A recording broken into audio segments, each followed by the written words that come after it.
Hey, what's up, everyone? John Manson, Seer Red, back again with a weekly update on Liberty Athletics. And a couple of topics I wanted to kind of touch on in this week's post. And that's first with the Liberty Athletics Hall of Fame class of 2025.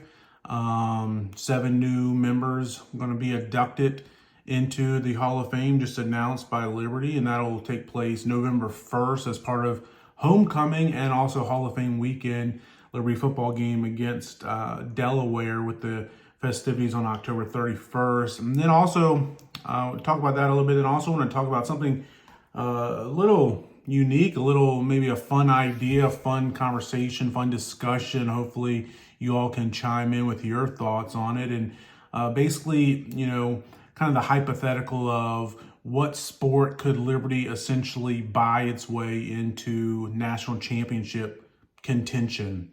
So I'll dive into that a little bit more in a minute. But yeah, first I want to start with this Hall of Fame, and maybe it's a little bit showing my age. Many of you know, and I said before, started at Liberty as a freshman in 2002, and I was on campus there for 4 years, and kind of became a fan then. So, I've gone back into history books, and, I'm a stat nerd and junkie, and love to dive into that stuff, just to know the history of things, history of Liberty Athletics. And so that's what I've done some of that. But obviously seeing athletes in person, whether as a student or as an alum in the years since, it's a little bit different, right, than some you read about in the history books, right? Just like, if you live through 9/11, that's a lot different than, if you're reading about the bombing of Pearl Harbor in a history book. It's just different because you live through it. So same type thing, obviously completely different things when you're talking about something where people lost their lives compared to athletic events. But with that being said, I think with this Hall of Fame class, there's been others this has happened, but maybe it's just with my age now that there's more and more that the classes come out, and it's somebody that I know or several that I know, and this class is no different. I'll just read through the name and maybe talk on a few of them. Mike Brown, football. Alicia Finnegan, swimming and diving. Aaron Hagan, volleyball, also women's administrator now. Clinton Henderson, track and field. Stacy Neal, softball. Jesse Sanders, basketball. Brant Tolsma, coach, cross country and track and field. Man, what a star-studded class. Mike Brown, he's maybe the first Liberty athlete, Liberty football player that was on that national stage. Just his ability to be a playmaker that I kind of watch. Rashad Jennings, I should mention him. Rashad was before Mike, but man, Mike Brown was such a fun player. I'll never forget, I think it was his sophomore year, maybe freshman year, the game at West Virginia. Again, Liberty was FCS at the time, so playing at West Virginia, Mike Brown was the best player on the field. And punt returner, kick returner, wide receiver, just a utility type player. Tried to get the ball in his hands any and every time opportunity you could. He won Big South Conference Player of the Year at 2 different positions. First as a wide receiver, and then secondly as a quarterback. And some amazing stats. But what a tremendous athlete, and seems to be a great man. A young man and now man, but he was a lot of fun to watch. Give him that ball in the Wildcat and let him just go to work. And a tremendous athlete. And now he's done a great job coaching, right? I mean, he's now with Notre Dame as an assistant coach, wide receivers coach, and was in the national championship game this past season. And if and when the head coaching job comes open for the Flames again, I'm sure Mike Brown will be on the short list of candidates for that. But he's putting together an impressive coaching resume, and if he wants to be a head coach one day at the D1 level, I think he's on a path to do that. Also, Clinton Henderson was track and field. I remember him.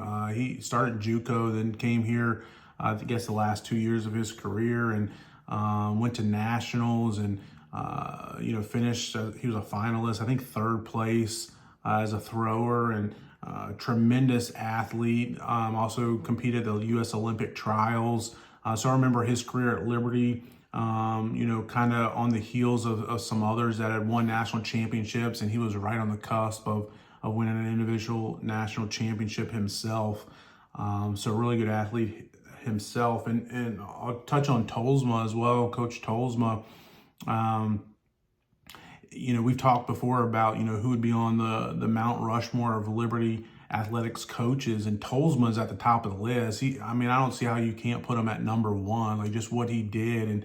And he started here when Liberty was still a D2 school and transitioned to the D1 level. And the only coach that's produced a national champion, obviously it being individuals and more than one, right? And had several players, athletes win an individual national championship. And,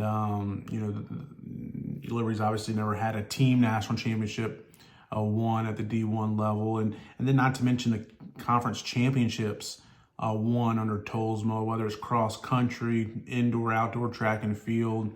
And regardless of what conference, D2, then obviously in the Big South, ASUN, and then, he kind of retired as the program began to make the move to Conference USA, but he would certainly deserve to be on that Mount Rushmore and maybe in the number one spot. And it's awesome that he's being honored by getting into the Hall of Fame, certainly deserving of that honor. And Jesse Sanders, he was recruited by Coach McKay. Part of that, if you can go back and remember that Magnificent Seven recruiting class with Seth Curry, Carter McMasters, and others.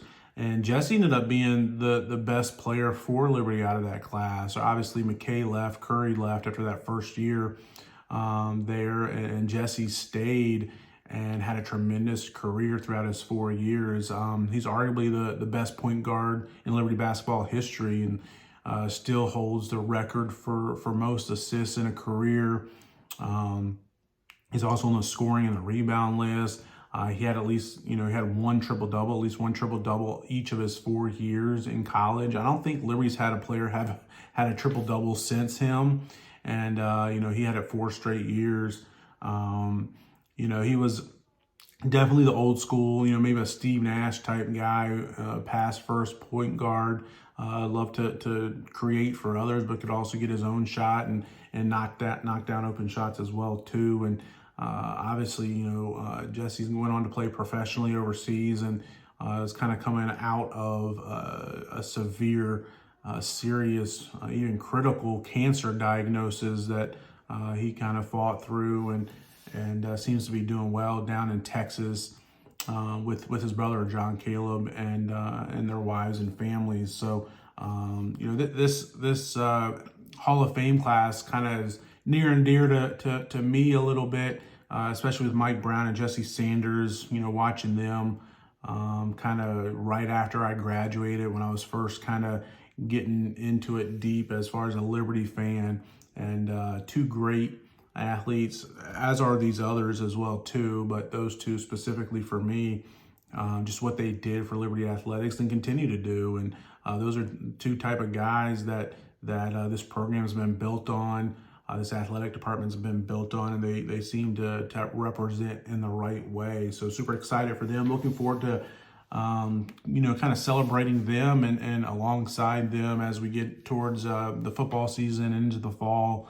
And like I said, October 31st is going to be the induction ceremony, and November 1st, the Delaware football game. They'll be recognized at the football game. So really cool honor and fun thing there. So awesome class. Looking forward, kind of changing subjects here now. Kind of mentioned it at the onset, but when I think, I've been watching some of this College World Series softball.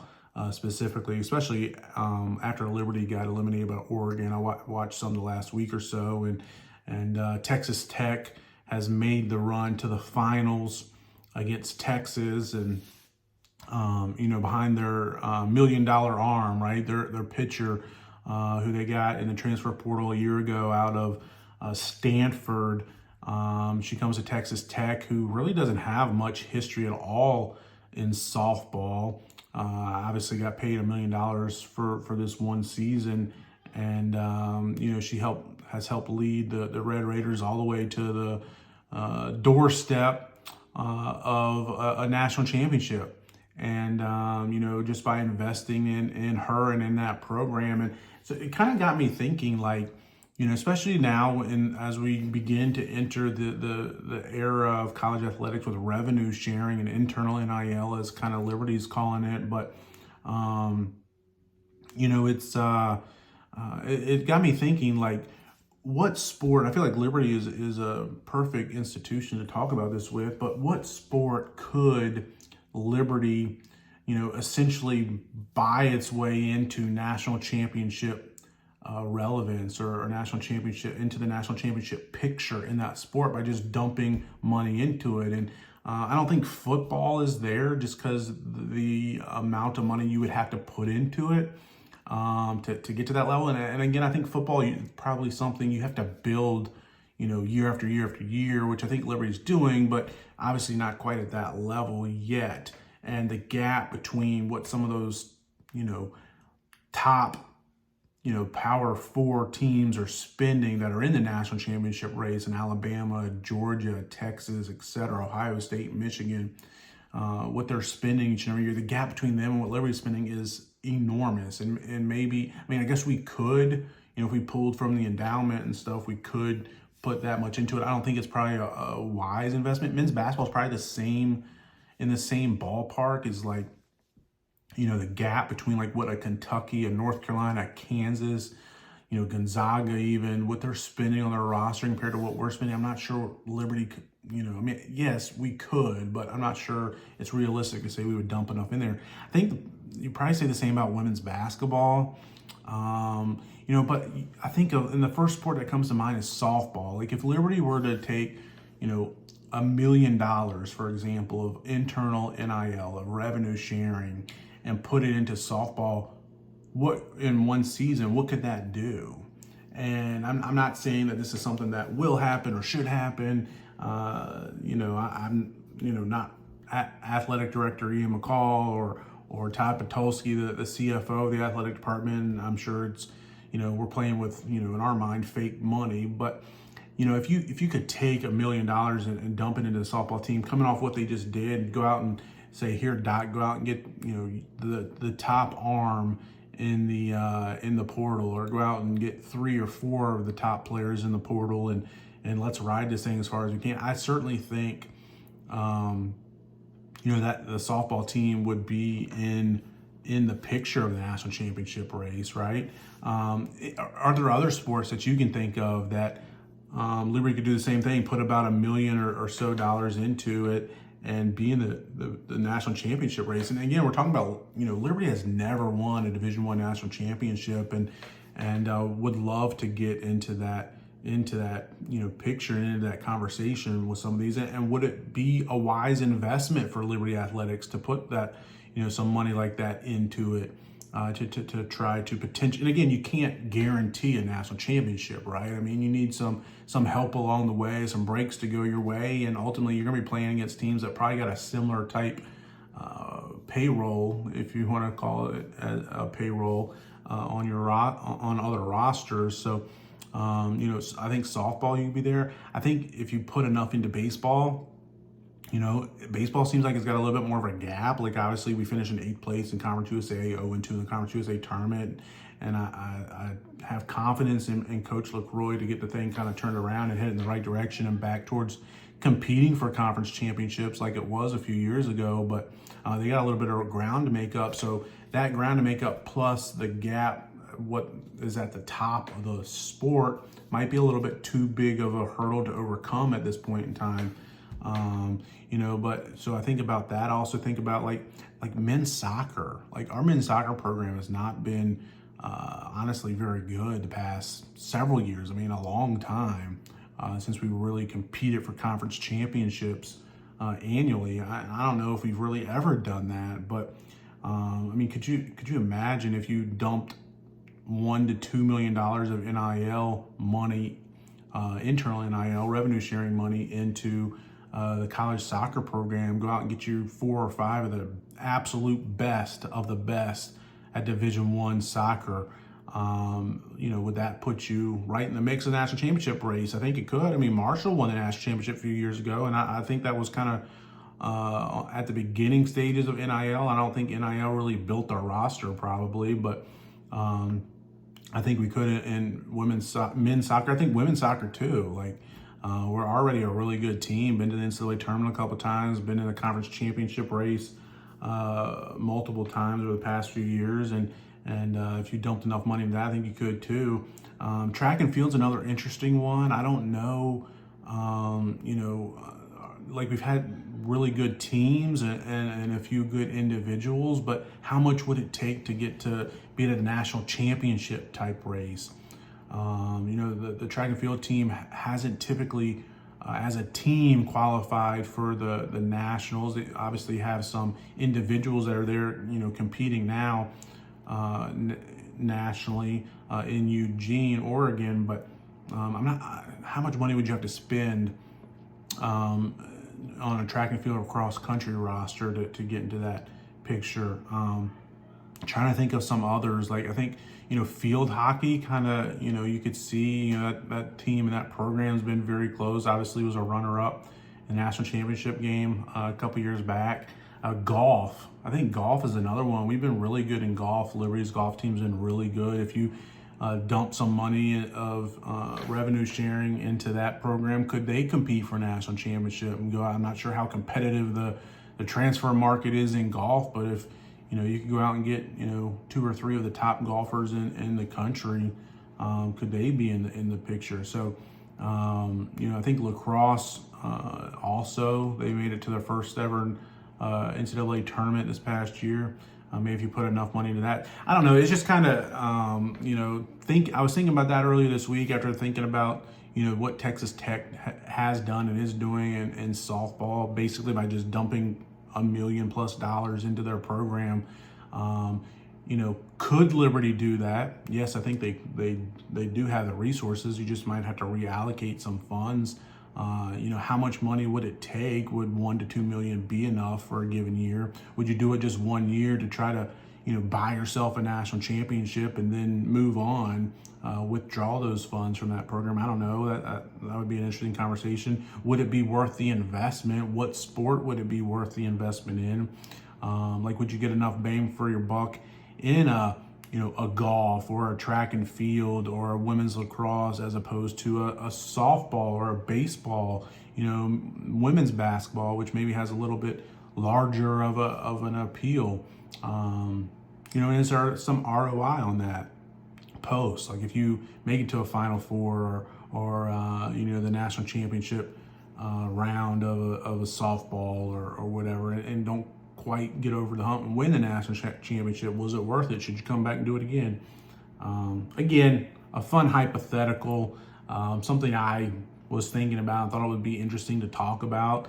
Let me know what you think about that. Is that something that you think would be meaningful, worthwhile, something that Liberty should maybe consider doing? I think it's something we could do in a handful of sports, several sports. What sports do you think would make the most sense? Maybe, you say, hey, whatever, if you had a bucket of $1 to $5 million, let's call it, that you could use for this endeavor. Maybe you say, hey, whatever, quote unquote, Olympic sport has the best season, then the next season they get those funds, So this year, obviously, it would be softball. Be like, okay, you get that bucket of internal NIL revenue sharing funds to go out and build the best roster you can to compete at the highest level you can. And then maybe next year that rolls over to a volleyball team or whoever has the best season the next year. So kind of fun to think about, talk about. Would love to know you guys, your thoughts. Let me know, share your comments and let me know, what sport should we do? Should we do it at all? Is it just a pipe dream? This is one of those things like you might have dreamed of, a long time ago, but now it's something that I think could actually happen. I mean, if Liberty thought it was meaningful and worthwhile to make that type of investment to try to, quote unquote, buy yourself a national championship, should we do it? What sport should we do it in? So, kind of a fun discussion. Anyways, appreciate you guys. Make sure you like and subscribe to A Sea of Red on YouTube as we continue to try to grow our brand and our channel there. Thank you guys. Talk to you soon.